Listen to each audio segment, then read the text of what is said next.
ලෝකේ වේගවත්ම හෙඩ්ජෝක් නැවතත් එනවා. හැබැයි මෙදා පාර සොනික් එන්නේ තනිවම නෙවෙයි. හොලිවුඩේ දැවැන්ත තරු පිරිසක් සොනික්ගේ 4 වෙනි සිනමා වික්‍රමයට එකතු වෙලා ඉන්නවා.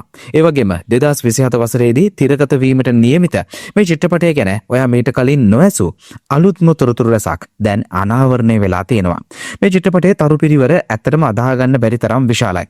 ප්‍රවීණ නළු බෙන් කින්ස්ලි සහ නික් ඔෆර්මන් සොනික් විශ්වයට අලුතින්ම එකතු වෙලා ඉන්නවා. විශේෂම දේ තමයි සැබෑ ජීවිතේ හොඳම මිතුරන් වන බෙන් ෂ්වාර්ට්ස් සහ නික් ඔෆර්මන් නැවතත් එකම තිරයක දකින්නට ලැබෙන එක. ඒ විතරක් නෙවෙයි. සොනික්ගේ පෙම්වතිය විදිහට හඳුන්වන රෝස පැහැති ඇමි රෝස්ට හඬගවන්නේ සුපිරි නිලි ක්‍රිස්ටන් බෙල් විසින්. අපිට හුරු පුරුදු හැමෝම ආපහු වෙනවා.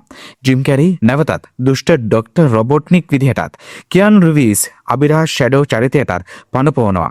ඒ වගේම නකල්ස් ලෙස ඉඩ්රිස් එල්බා සහ සොනික්ගේ හොඳම මිතුරා ටේල්ස් ලෙස කොලින් ඕ ෂොක්නිස්සිත් නැවතත් මේ වික්‍රමයට එකතු වෙනවා. ඇත්තටම මේක හොලිවුඩේ මේ වසරේ දකින්නට ලැබෙන හොඳම හඬ කැවීම් කණ්ඩායම කිව්වොත් නිවැරදි.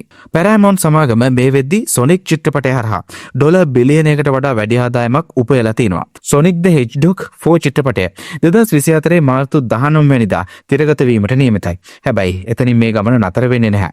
2028 දෙසැම්බර් 22 වෙනිදාට ඒගොල්ලෝ තවත් දැවැන්ත සොනික් යුනිවර්ස් ඉවෙන්ට් ෆිල්ම් එකක් සැලසුම් කරලා තිනවා.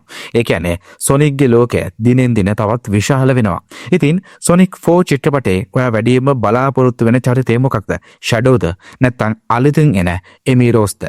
පහලින් කමෙන්ට් කරන්න.